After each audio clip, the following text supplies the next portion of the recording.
My name is Wayne Campbell, and this is my long story short. Had my first kiss in Brixton, my first fight in Brixton, was punched in the stomach by a police officer for the first time in Brixton. If ever anyone has been in a situation where they feel as if they've been stalked, there was a lot of kind of shame. Is a weird one because, especially if you've not done anything, but you still don't want people knowing your business, kind of thing. I just didn't want to be that guy who wasn't having sex. And the rumor mills around prostate cancer, I was told you never have sex again. You'll spend the rest of your life wearing nappies. And I'm like, dude, I'm not that guy. I'm not that guy.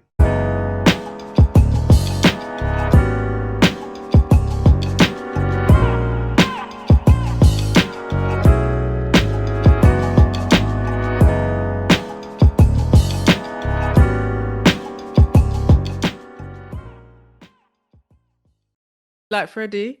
Let's do this. Okay, so I want to say thank you for joining the Long Story Short podcast. And I've been really wanting for you to join my virtual couch for a while because I know of the many chapters in your life that I would like us to explore and to have a conversation about, particularly through your personal trauma,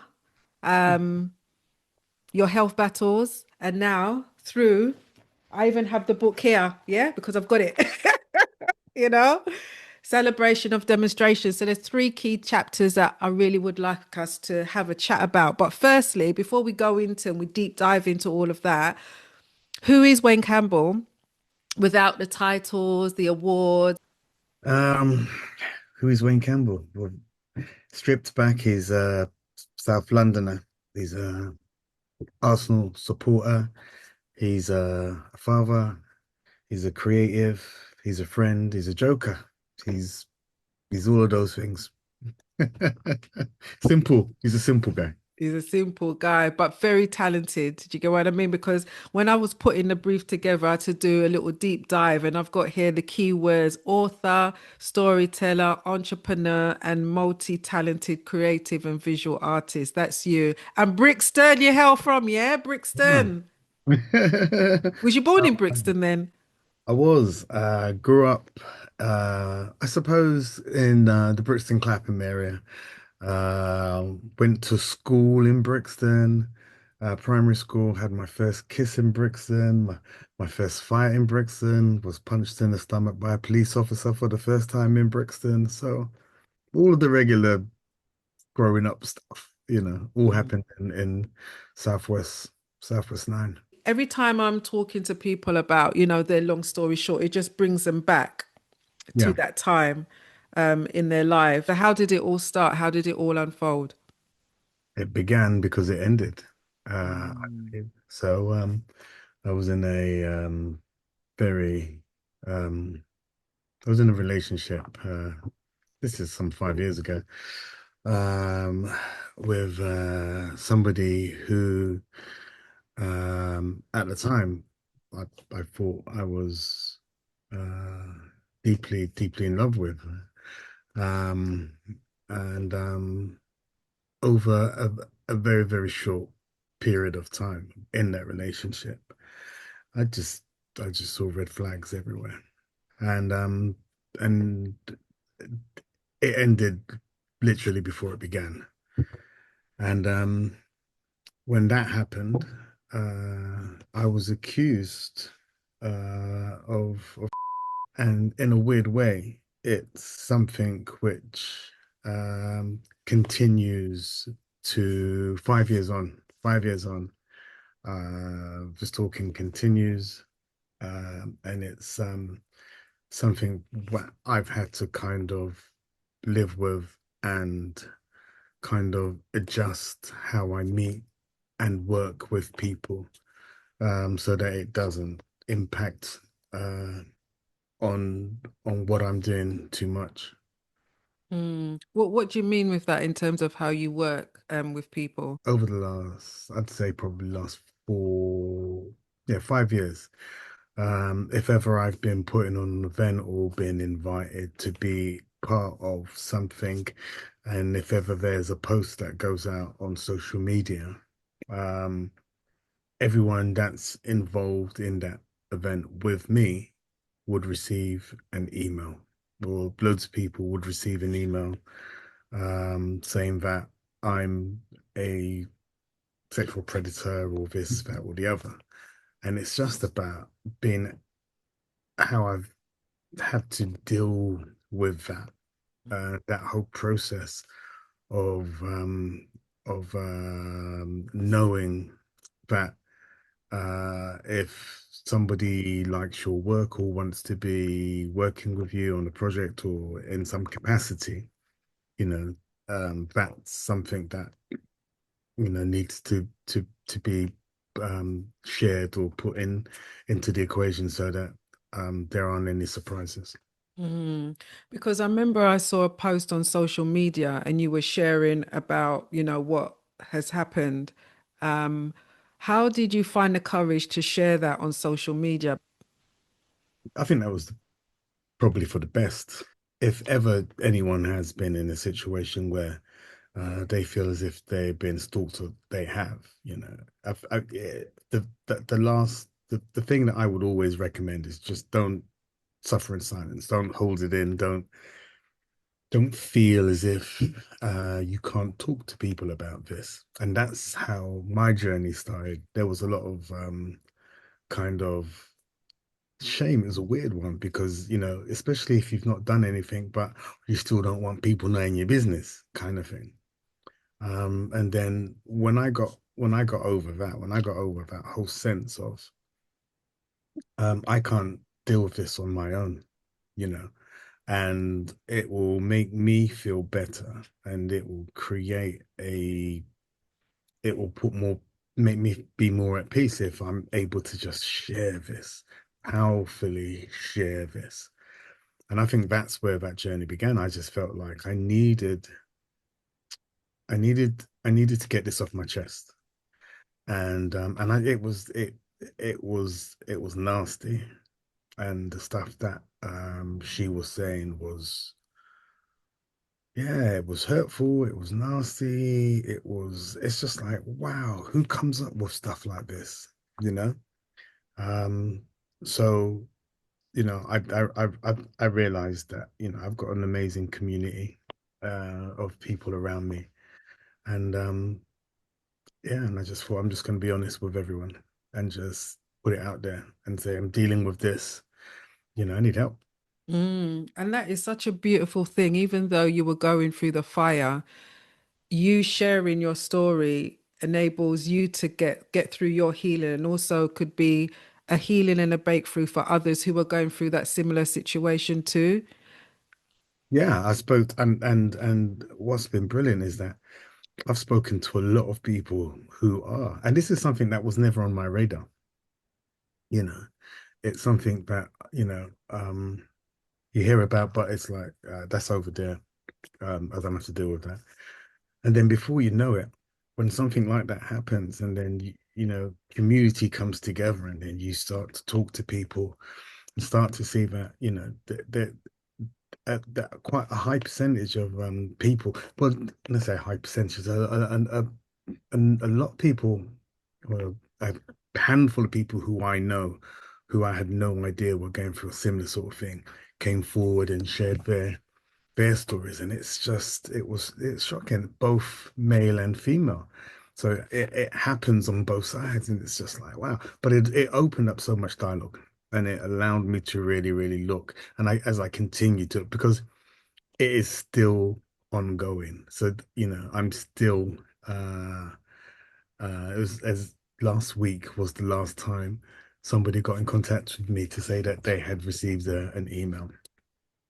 So it's something that's ongoing. But I think for me, it was just important to not let it dictate my life.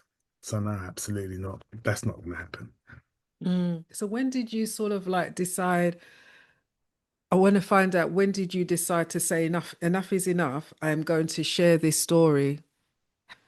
I think I had a couple of conversations. I spoke with people. It's always good. to share.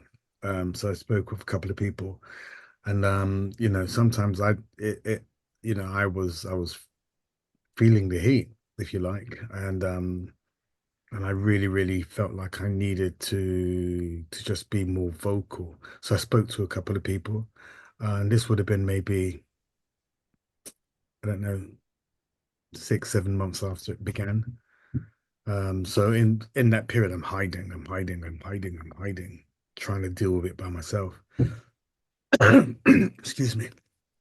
And then when I realized that it was just too big for me to deal with by myself, I was just like, all right, then let me start talking, let me start sharing, and let me try a completely different approach, especially as I felt that the legal routes just weren't helping at all, not at all. So I thought I'm gonna have to do this myself. When you said the legal routes weren't helping, is it because you feel, I don't know, that it's a man, do you know what I mean, having an appeal against a woman about this situation as opposed to the other way? Maybe I can't say. All I know is that um, I reported so much stuff, and I continue to report so much stuff to the police over this 5 year period, and nothing gets done. Are the police overworked? Maybe. Is our cases like this just not on their radar or not important enough? Maybe. I don't know. But 5 years on, I'm still fighting some of the same battles that I started fighting all that time ago. So, what has that period in your life taught you about yourself and about others? Hmm. It's taught me about myself. Wow. That won't be stopped. We all have a mission in life. We all have been put here because, there's stuff that we're supposed to do. And I know that, I I felt like my livelihood at one point was being threatened big time. That, all of a sudden there are so many opportunities opening up to me which were going to be taken away because of this.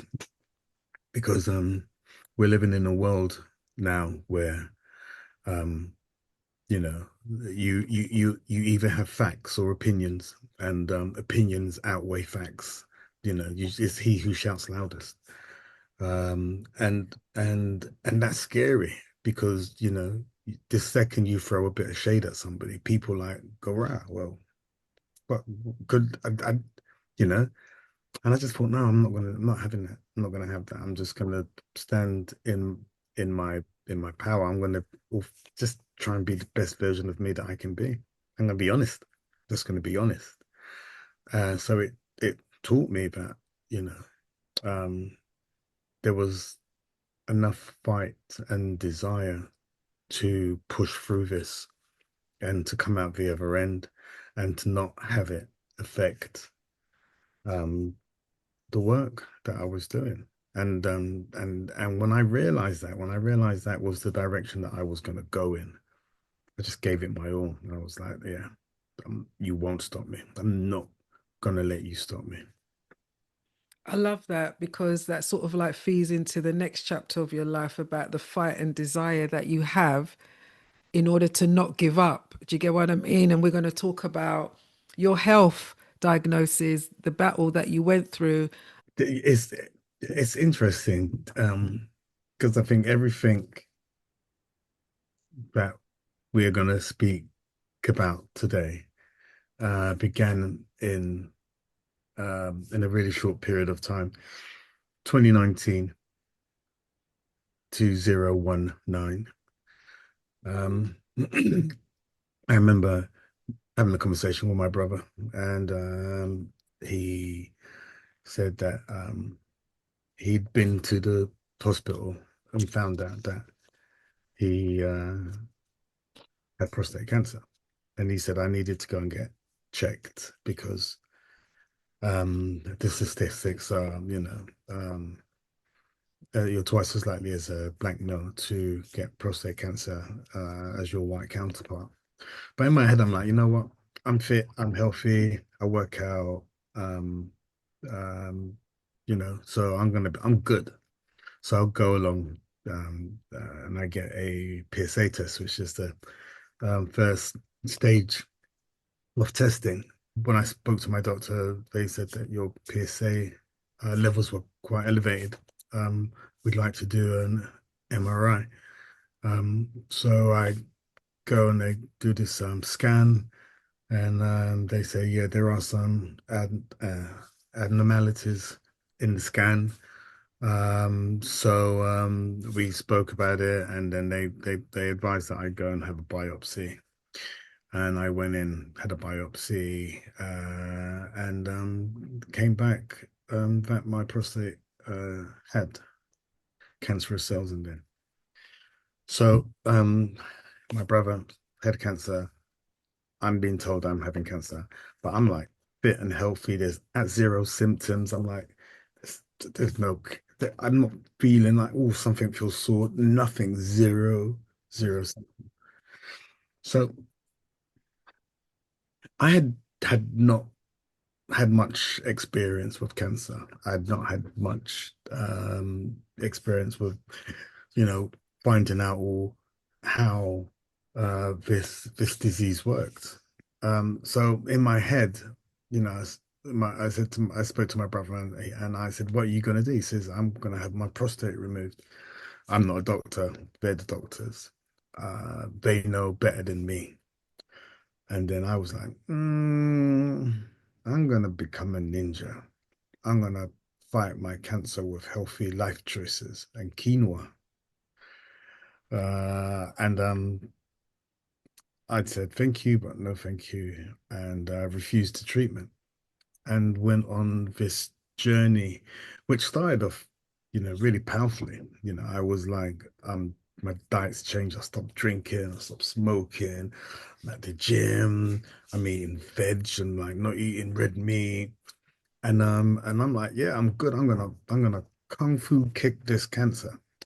And as time went on, slowly but surely, I'm starting to slip back into old habits. I mainly go out with friends, and it's, I was just wondering, go and then, yeah, just a little bit of birthday cake. Oh, go and then, and within the year, I'm back to square one.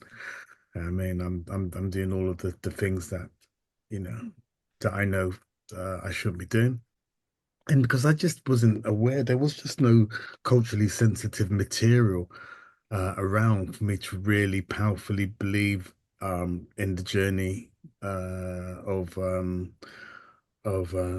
trying to survive this disease. And I remember going along and having a conversation on a Zoom group because it's 2019, so we're just going into lockdown. So again, 6 months in, we're having these Zoom meetings, and I remember I was invited to a meeting, and it was some guy sharing his lived experience, and he was like a 70-year-old white guy who looked nothing like me. Had my life experience, and his were just nothing in at all that I felt I could relate to, beyond the fact that we both got uh, broken prostates. Um, and it was stuff like that that really pushed me away from engaging more readily with the medical profession. I just didn't see that there was anything that they could offer me. There was no culturally sensitive material they didn't take into consideration me, who was a relatively young black male. And that was a huge problem. I'm gonna stop there to allow you to put Mm. something else about it if I'm just No, this is good because culturally sensitive material is important. But during that time, what fears were you battling with, or what were the thoughts going on in your mind? Because you're eating healthily, you're going to the gym, and you're also, slipping into eating birthday cake and drinking and all of that. So, what was your thought process? I just never I just hadn't seen or was given any information that I felt really took into consideration me. Um, all of the signage around cancer that I was looking at were white middle-aged males. So, and and I got caught up in that, into that internet rabbit hole, listening to other people's stories and sharing, and listening to other people's voices. At the time, my brother he was going on his own journey. So my brother went missing. Um, you know, I'm I've become some ninja, and then my sister tells us that she also has cancer. So three siblings in the same family. Sister is just diagnosed with breast cancer, and we're all dealing with it badly. Well, I'm dealing with mine badly. I'm ignoring it. I'm the big ostrich with his head in the sand. My brother's just gone missing, and I think my sister just probably could have done with more support from all of us. Um, so, and I went on this selfish kind of nonsense journey for up just shy of 3 years. So I waited 3 years before I was treated. Um, at which point the cancer had spread within the prostate, uh, but was contained. And the sad thing is that I know of people who um who lost their lives and who have died because they didn't get checked. So for me it was really it was a bit painful knowing that I'd been checked, that I'd been given the opportunity to have this dealt with, and I chose not to. Um, Unfortunate, uh, Mm. very, very, very fortunate. And like I said, I know people who have not been so fortunate. So 3 years it took you to make the decision as to whether, you should go through the suit surgery route. But what was that moment or realization that made you decide I'm going to go through this? Because, your sister, your brother, and yourself are all going through the same thing. And I understand, you're going to be an ostrich with your head in the sand because you're going through your own personal journey of fear. Do you know what I mean? And thinking, how am I going to get out of this type of thing? So, what was that personal realization for you to say, you know what? I've got to take the surgery. I've got to take the surgery route. Well, I think in essence, I chose masculinity over health. I think if I have to boil it down, I just didn't want to be that guy who wasn't having sex. And the rumor mills around prostate cancer, I was told you never have sex again. You'll spend the rest of your life wearing nappies. Mm. And I'm like, dude, I'm not that guy. I'm not that guy, you know. And I think I remember and yeah, and so for me it was just like, yeah, I can't hear you, I can't hear you, can't hear you. And I just wanted the good times to continue to roll. And it wasn't until I had a really a really deep conversation with one of the nurses who explained that, you could still have a fulfilled, functional sex life. It depending on how successful the surgery is, and that's why it's important to, if you get um diagnosed, to get it treated early. If you're relatively young and they've called it early, they can perform saving surgery, which means that they can save the nerves on either side of the prostate, that can help you to have and sustain uh, healthy erections, etc. There's a lot of um, work that needs to be done after surgery to kind of get yourself back up to speed, back up to speed. Yeah. Yeah. Talking about And these, yeah. rehabilitation can take a while, but but it's possible. It's Mm, so and that conversation for me was powerful because all of a sudden, I'm speaking with somebody who's taken a lot of consideration and a lot of care in explaining it. And prior to that, there just seemed like there was such a rush, you know. mm, Okay, then let's get you here, book you in, cut you out, kick you off. And I don't know, that just didn't work for me. That was mm, that didn't work for me. So having the conversation and then finally seeing the light, that's powerful stuff. mm.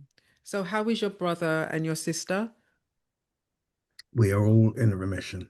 Okay, We're great. all cancer free. We can all say that. Yeah. Great, great, great, great, great. So, through your brother, your sister, and yourself going through, that traumatic time, I'm going to say, have you all had that conversation about what you were dealing with when you were going through that time? You know what? Um,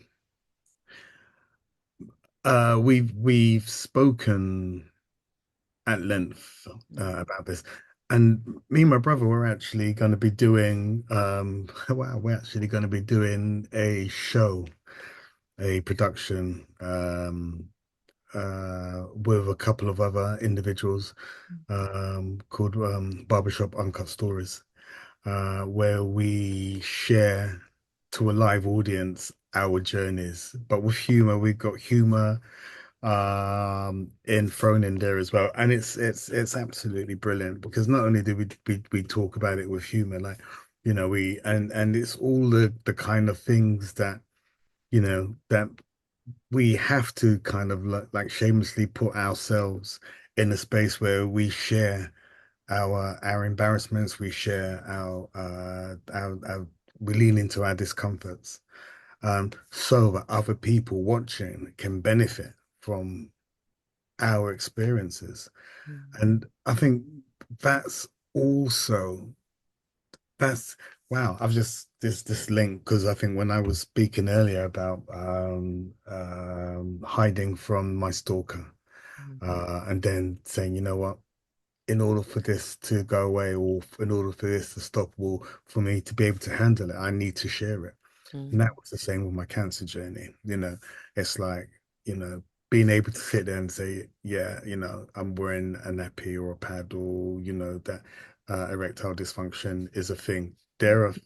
This is all of the stuff that I'm like, I'm gonna share this stuff. I'm gonna be honest and open, and I'm not gonna let it become a thing. So while I was, after I had my surgery, um, uh, the discomfort of I'm a workaholic, so the biggest problem that I had was just being able to sit down there, and that was like, I'm so waiting for like the next month. You need to just sit down and yeah, and do what? Just lie Rest. down, Yeah. rest up. I'm like, I do what? So, watching TV, dude, you can watch TV for a period of time and then it just does your head in. God, Mm, and tell me mm. I need to watch TV for a month. I'm like, thunder. What? 1 month? God, my, that was just so hard. But I did watch Married at First Sight. Oh, oh yeah. Which one? Because I love Married at First Sight. So there was a lot of stuff. There was a lot of stuff. This, it's the sort of stuff that, you don't want to get caught up But you doing. get caught up in it.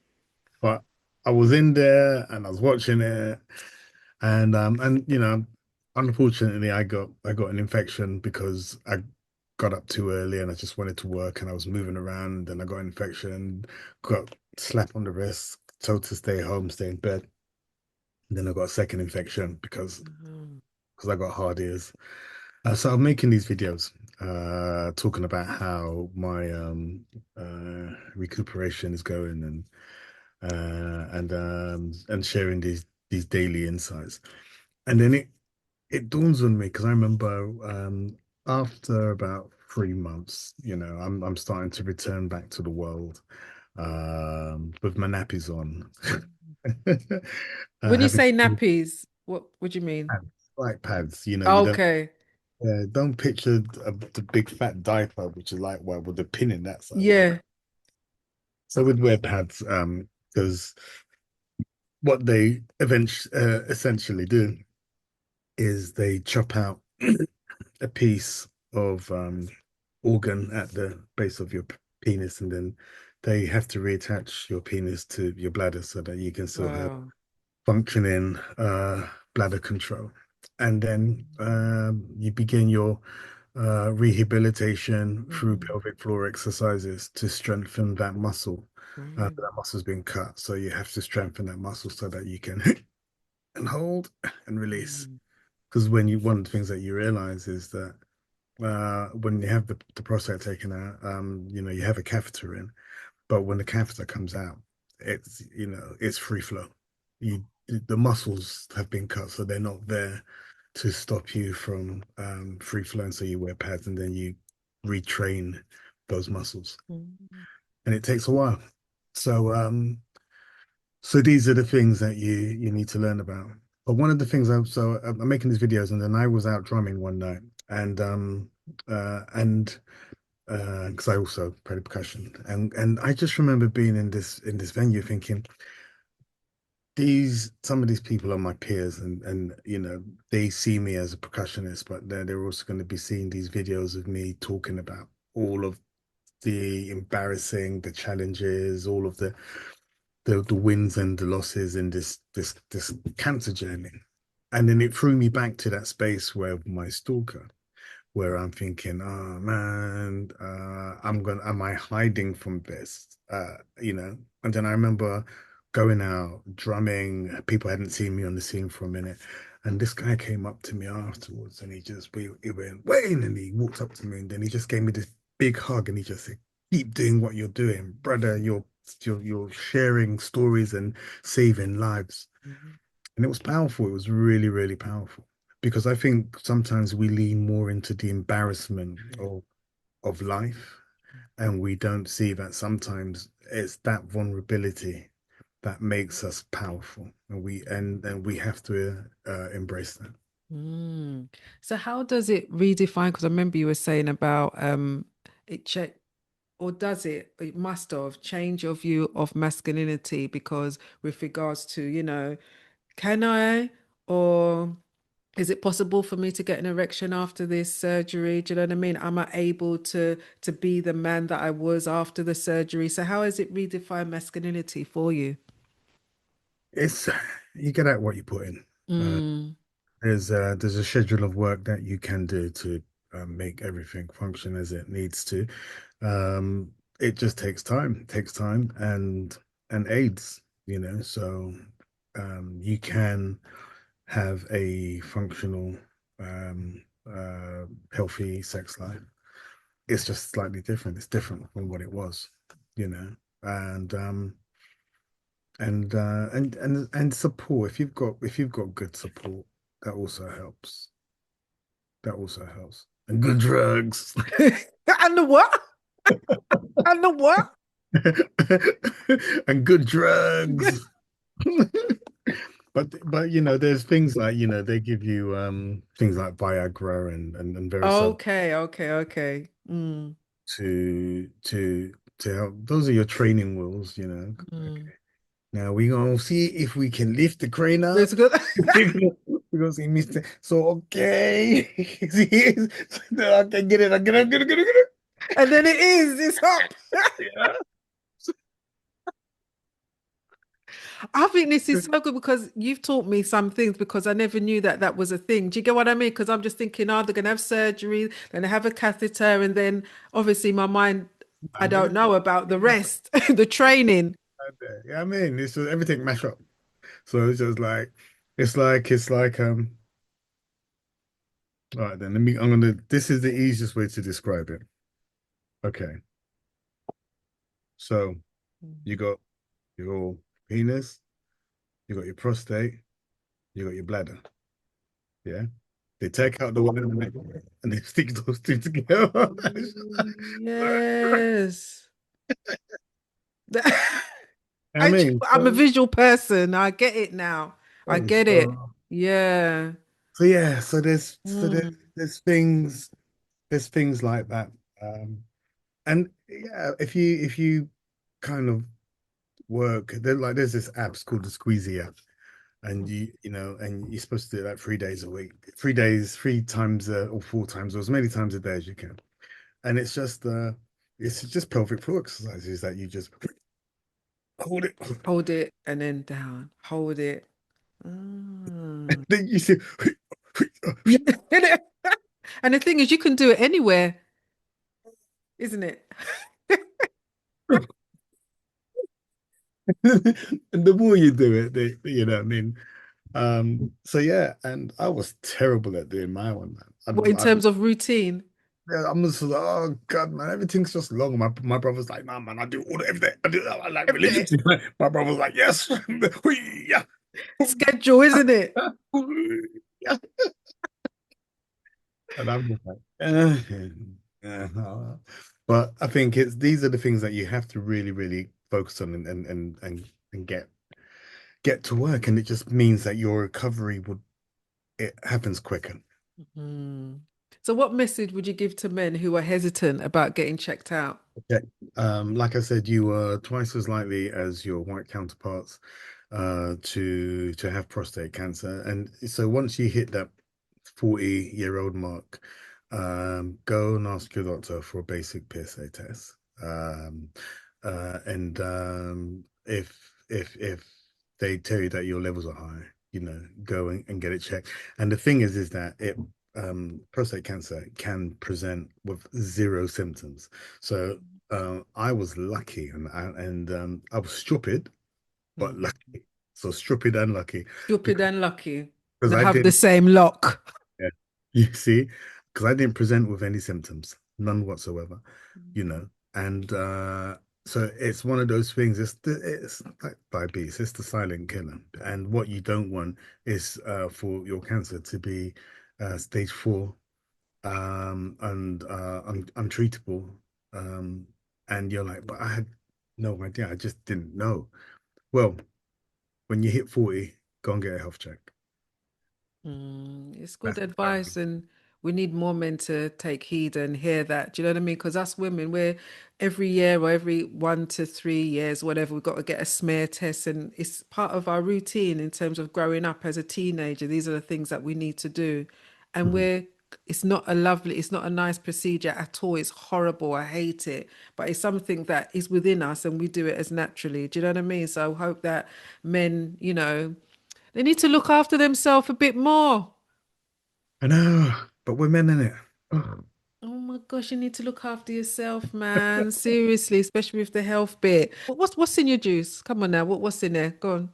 I've got sea moss, I've got avocado, I've got ginger, I've got celery, cucumber, oat bran, water, and one green apple.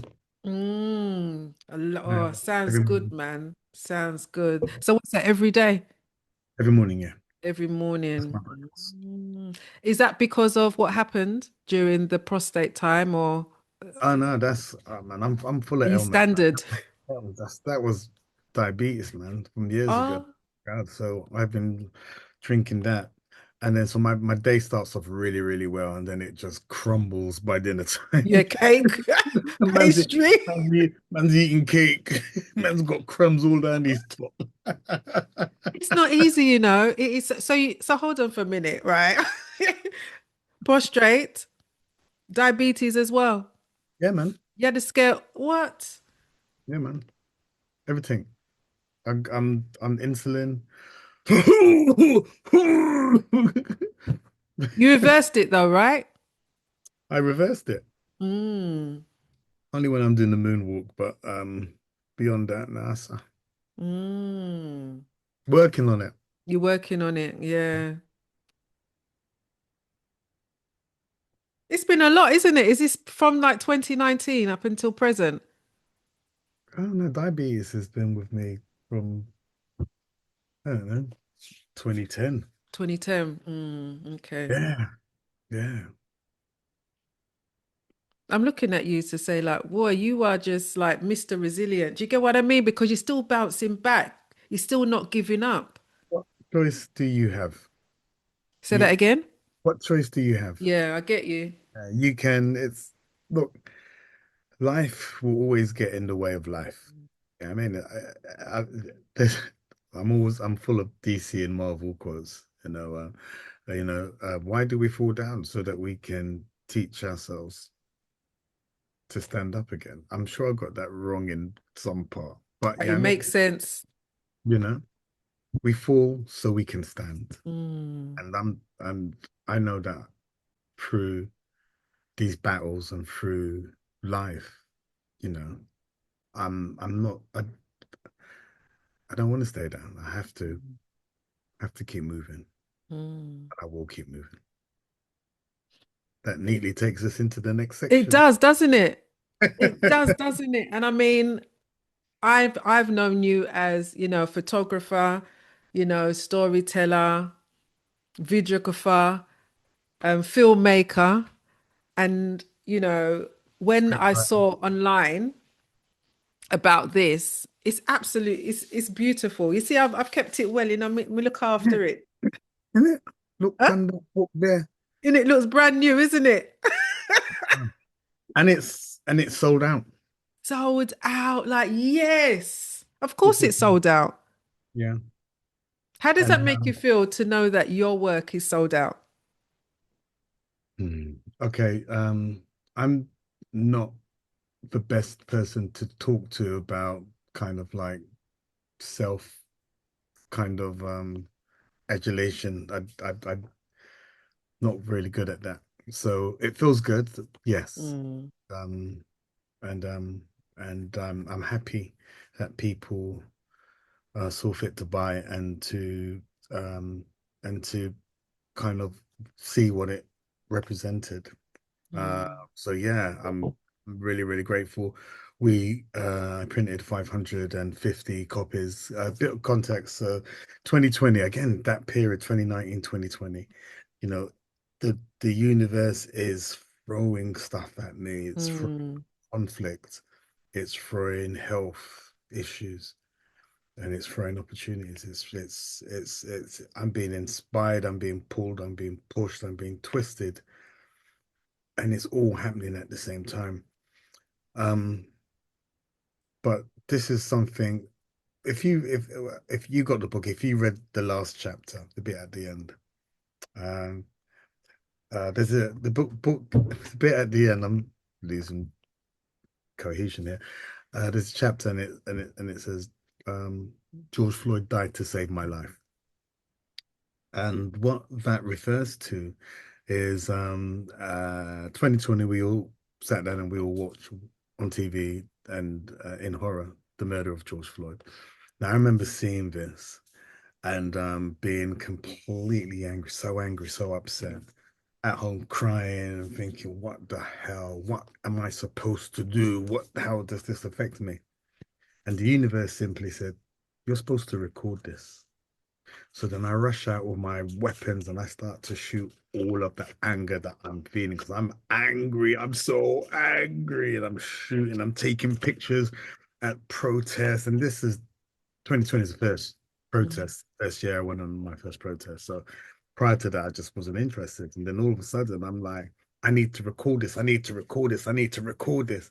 And I'm taking pictures all over the place. And some of the pictures are incredibly powerful. Um, and all of a sudden, I've got this body of work of pictures that I've taken in London over a 2, 3 month period and protests everywhere. And I remember having a conversation with a friend, and I was like, "What are you doing with these pictures?" And I'm like, "Well, they just sit on my hard drive, you know." I would at the time I was referring to myself. I'm a Ferrari with wooden wheels. And just trying to earn my rubber. And lockdown for me was my creative renaissance period. It was where I really found myself. At the beginning of lockdown, I was writing scripts and I was having these Zoom script reading sessions where I would have 20 people all reading a part of my script, and it was brilliant because I'm like, I'm going to be an amazing script writer. And then after that, I'm kind of like I'm doing I'm illustrating as well. And with the murder of George Floyd, I'm doing all of these Black Lives Matter illustrations, and each one's taken me a month to do because they're so intricate and detailed. I'm taking pictures at protests, and I'm also directing a series of short films called Lockdown Stories. So I'm like, oh, and I'm drumming at illegal parties as well. So Yeah, when Boris Johnson said that, there we are should be not no. having any parties at number 10. Oh, was that a party? I thought they just said there was cake there. I had no idea. So there were lots of things that I was doing creatively. So it for me, I felt like I was being so creative. Um, so then I spoke to a couple of people, had an exhibition of the work, and everyone loved it. Everyone was like, "Dude, this is so dope. These pictures are just powerful." And I was in Brixton at the time, and I wanted to stay in Brixton. So I said to the village, "Look, I'd love to come back and have another exhibition." So they said there's a unit downstairs. Somebody's going to be moving in there in a month's time, but until then, you can just like have a pop-up gallery. I was like, this is dope. So I've got this pop-up gallery in Brixton, and this unit is busted. It's like proper busted. But I make it work by getting people to write messages and putting them on the walls. So it looks like there's this vibe. And whilst this is happening, I'm talking to a group of people about putting together a book. So I find the team, and we start putting this book together. And this book is spectacular, and it's got all this historical facts in there and great design, and it's just incredible. So the pop-up is going well, the book is going well, and while this is all going well, I'm using that as my excuse to hide from cancer. Yeah, I'm saying cancer's gonna need to wait because man's trying to save the world. You don't see that there's racism, crazy, and there's people doing all nah. Cancer, just chill for a second. I've got stuff to do, and that's why I was doing it. So you know, um, a celebration of demonstration was my distraction. It was my creative distraction, keeping me away from dealing with the reality of this bone-crushing, life-ending disease that I just didn't want to acknowledge, accept, or kind of, just I just wanted to ignore it. And that's why I just Mm, put my head in the sand and said, cancer can wait. mm, And that. in Um, it. so, and then, the team that I was working, doing the book with, that journey didn't work out. Um, I and I probably sabotaged bits of that. Um, and then I ended up taking everything back that was mine within that process, which was just the pictures, stripping it all the way back, designing the book myself, finding a load of poets to be in the book, getting a load of quotes from people who I'd met at protests and friends. And then the book, please hold it up again. I like this bit though. That's my favorite one. I love that picture. Yeah, me too. And the book was born. And I just remember at my book launch, sitting there thinking, dude, you've just produced a book. And it wasn't just a book, it was a powerful historic document of what people of color were going through in this country. And I didn't want our history to become his story. So it Yeah. was important that this document existed. So then all of a sudden there's this book. And then I'm talking to the market again about, you know what, I would love to be able to get another unit and as a pop-up. So they gave me another space as a pop-up, and I was doing postcards. So I had about 6 postcards, and I had these beautiful art prints and my book. And people would come in, and I printed 550. People would come in and they would buy the book, and the book was popular. And then the book is selling, and I'm thinking, damn, I need to increase this range. And then, there's more posters and there's more postcards. And then in 2023, I brought out my second book. And this 7th of October, year one, this followed the protests that were happening in London for Palestine or Israel, depending on what side of the fence you want to sit. And in a similar sort of way, this book was a collection of images taken on the streets, showing what people in London were going through with regards to the conflict in Palestine. And so the book's come out. I've got a lot more support. I've got now a permanent space in Brixton. There are greeting cards, there are posters, there are t-shirts, there's this, it's just growing. There's more and more and more. But then people are still interested in like saying, Wayne, that first book that sold out, we need it back. When is it gonna come back? So there's all of that. Um, and then 2 weeks ago, it came back. So it's a remix of the first book, called I Can't Breathe, with a forward written by none other than Paul Gilroy, who I absolutely love, and who I met um, a couple of years ago, 3 years ago, because we were both going through a similar journey. And the weirdest thing about that side of the story is that, you know, when I did the first book, you know, I I spoke with Paul, and sent a message, got in contact. And this is the weirdness of the universe. Um, so I identified that I'd like Paul to write forward in my book. I sent him a message, and I got a response back saying that he was taking some time away from work. He's dealing with some stuff, and I think, okay, and then for whatever reason, I send him back a message saying, "Hi, this is Wayne again, blah blah blah." And I can't remember the exact words, but I basically say along the lines of, "I'm going through this cancer journey, um, and so um, it must have been. I'm going through this cancer journey. Once I've dealt with that, I'll see if I'll get back in contact with you and see if we can have a conversation." And and then I get a message back saying, "I'm going through this cancer journey as well." Wow, wow, wow. That's that 1 in 4, isn't it? And I'm like, right. So then we connect on a very, very, very different um in a different way. So I really wanted him to write the forward, but then all of a sudden that's not what's important. True.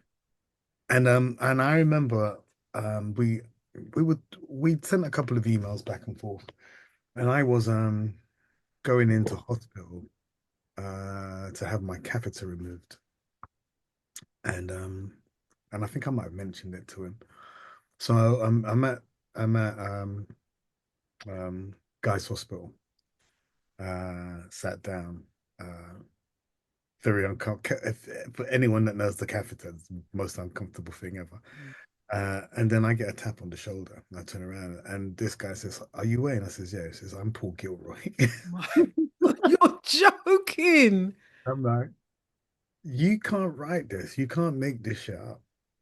And so we meet in the hospital for the first time, and then we over the next 2 years, we just share and support one another, and that was just really, really, really powerful, really, really important, really necessary because we were all going through our own journeys, and it was great that I had somebody um who I could talk to, relate to, and share. Um, and we built up a beautiful friendship. And on the second time of asking, you agreed to write the forward in this Oh. book, which is powerful. So I really, really, really thank him. Where we are now is that, 3 books in, gallery in Brixton, which is powerful. We do calendars, greeting cards, art cards, postcards, hoodies, tote bags. The merch has grown and the brand has grown, and the vision is to have these stores all over the world. Visual activism is powerful. It's it's visual activism for me. The distinctive difference between photography and visual activism is, I don't want people to see my work as much as feel my work. And I think when you engage with an image that really allows you to tap into your sense of empathy, Mm. that's magic. Mm. Whoa, whoa, whoa, whoa. Wayne, Hmm. I'm lost for words. I'm absolutely lost for words. Even just thinking about all of the different links and how things are connected and where you Okay. are now. Do you know what I mean? It's just absolutely what a journey that still continues. Yeah. How about why have you decided to capture all of your visual activism in black and white? I feel I feel black and white holds the emotion better. Mm, And there's actually a slight hint of color in there, but yeah, for the purpose of um my own work, I feel it holds the emotion better. But yeah, I'm trying to represent other visual activists, so we have a guest photographer every month in the space, you know, because in order for in order to keep this, I have to give it away. I mm, have to work with others. It can't just be about my work. It has to be about a journey, lived experience, and my leg of that journey is in black and white, mm, But there are other visual activists whose work shines bright in color. So yeah, mm. And I'm just thinking about how everything has evolved from George being killed, Mhm. and then it's not George, it's Floyd, isn't it? George Floyd. George Floyd. See, that's the menopause brain right there, Seriously, I should have post-it notes all over the place.